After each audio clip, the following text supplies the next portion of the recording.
ឆ្លើយតប comment ដើម្បីចែករំលែកជាចំណេះដឹងមួយសម្រាប់អាណាព្យាបាលដែលគាត់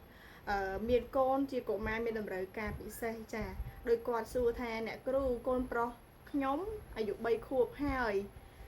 តែដូចជាតាក់តងគាត់អត់បានសោះហ្មងហើយមិនទាន់និយាយសូម្បីមួយម៉ាត់នឹងអាចមានជំងឺអូទីសឹមអត់អ្នកគ្រូចាអញ្ចឹងសូមបញ្ជាក់ទី1គឺតាក់ទងនឹងអូទីសឹមមិនមែនជាជំងឺទេចាកុមារអូទីសឹមមិនមែនជាជំងឺយើងអាចប្រើថាអាចជាកុមារអូទីសឹមអត់ចឹងទៅចាដោយសារតែគាត់មានចម្ងល់ទៅលើបញ្ហាកូនរបស់គាត់អាយុ3ខួបហើយគឺអត់អាចទំនាក់ទំនងប្រស័យតាក់ទងគាត់បានណាចានិយាយទៅអត់មានទំនាក់ទំនងសោះជាមួយនឹងគាត់ហើយសំបីតាភាសាមួយម៉ាត់ក៏អត់ទាន់ចេះនិយាយចាអញ្ចឹងបងប្អូនត្រឡប់មកវិញគឺនៅត្រង់ចំណុចនេះ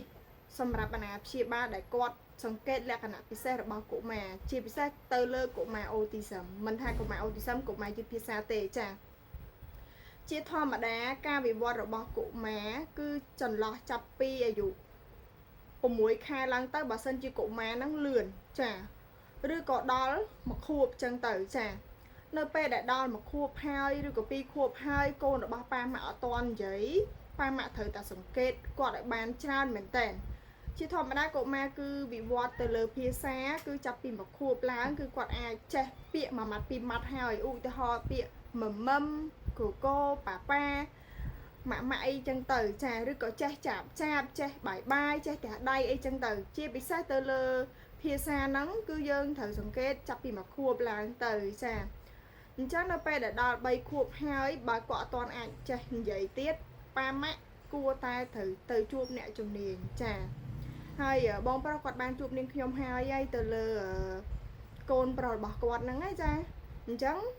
សម្រាប់អាណាព្យាបាលដែលគាត់